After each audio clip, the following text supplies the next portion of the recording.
mai na ngai deko bidon andeko jebidi descente moko eza awa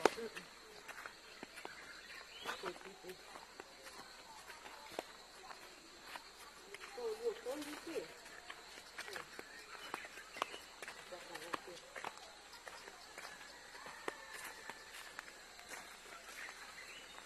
par la descente.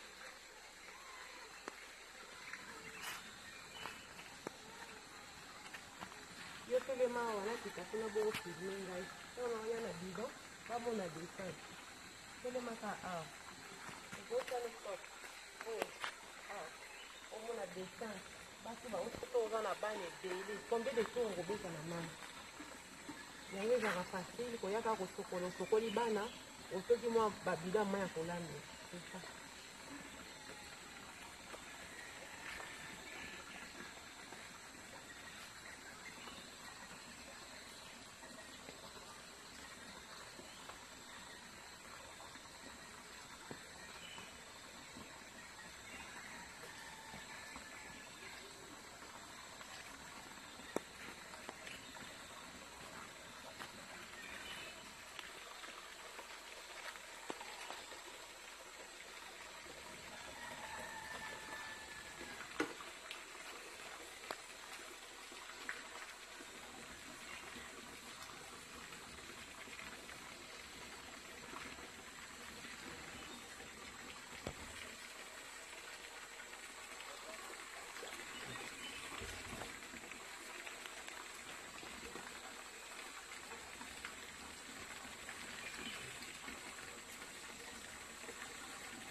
C'est ça la ngombe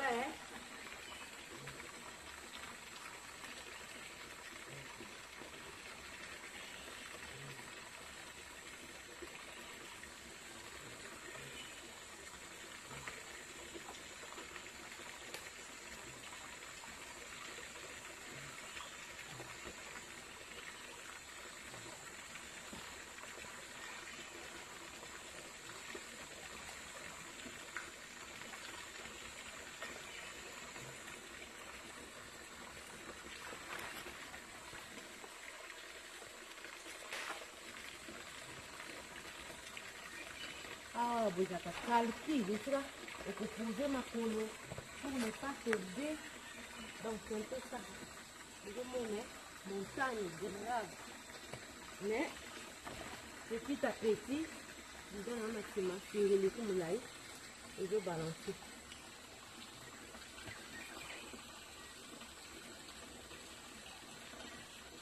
Ah ouais. Vous avez calculé. Simba esali obi oyo na kuona ngai sili na bengi sindikokata na te. Donc voilà, je regarde où poser les pieds. Ça c'est dans la montagne. Ozo simba kaka.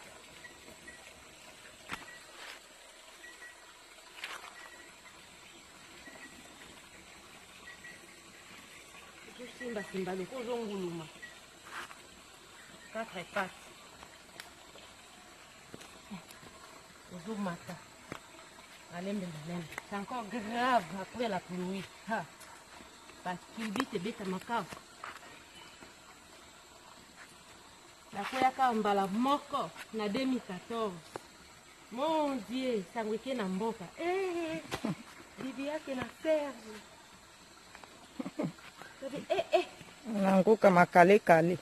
Yo voici mbinga bozo ko na bidon. Ezali kamba mbinga te ezali kamba technique. Na yebaka technique te j'ai posé les pieds. Ngulu. Et pour ezali kamba technique pour monter la montagne. Allez na ou la savon c'était force ezali. Mais ezaka technique, tout ça s'apprend dans la vie, hein. Dans la vie, tout ça s'apprend. Voilà le barango souvent la yé ça va mambo. Masalo yo moto kosa. Ngai pina kosa yango. Même si na yebite na kosala nini akoye kola. Bando comme je parle là, na bidon na montagne. Souffle moko. Vous n'avez pas l'idée. Ah, pinda soko lio tondi te. Komekaki. Depuis mayo yo. Yango nde tosalelaka. Yango nde pona komela. Si tu veux pas de complications, otie kisi hein, pona ko purifier mai. Otie kisi pour rendre en potable. Donc voilà. Donc batindaka n'importe qui te hein. Na mayo bokosala. Ofozwa makwanza. Babebisa oposo makwanza. Donc voilà.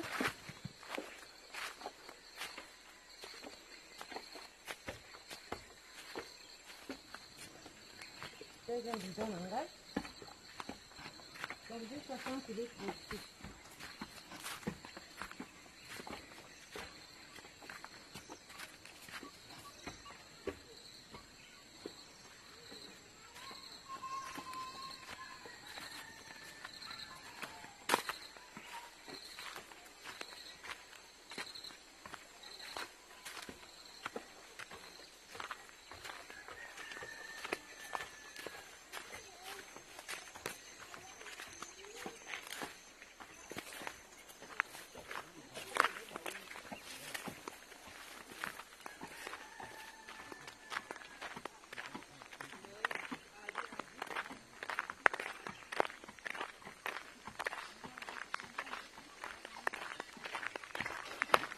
Singamulai.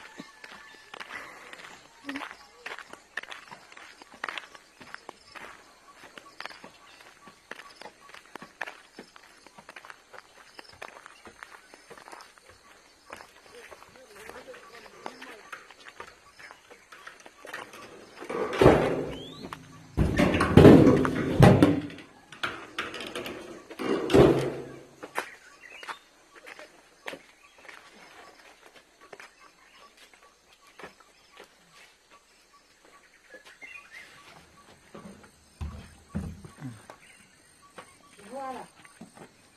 Voilà, on va refaire mon âne.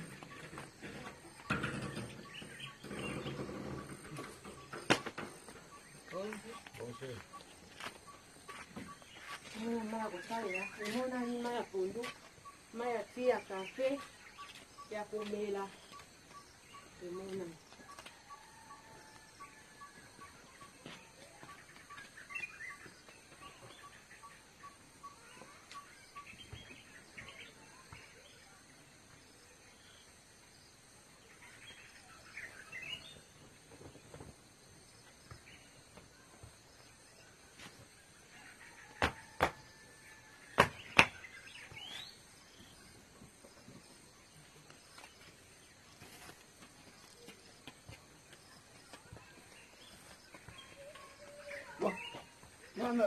nga mabone ya tika na bulo ba mosusu na ba déplacer na wa mwa misani kiri kiwa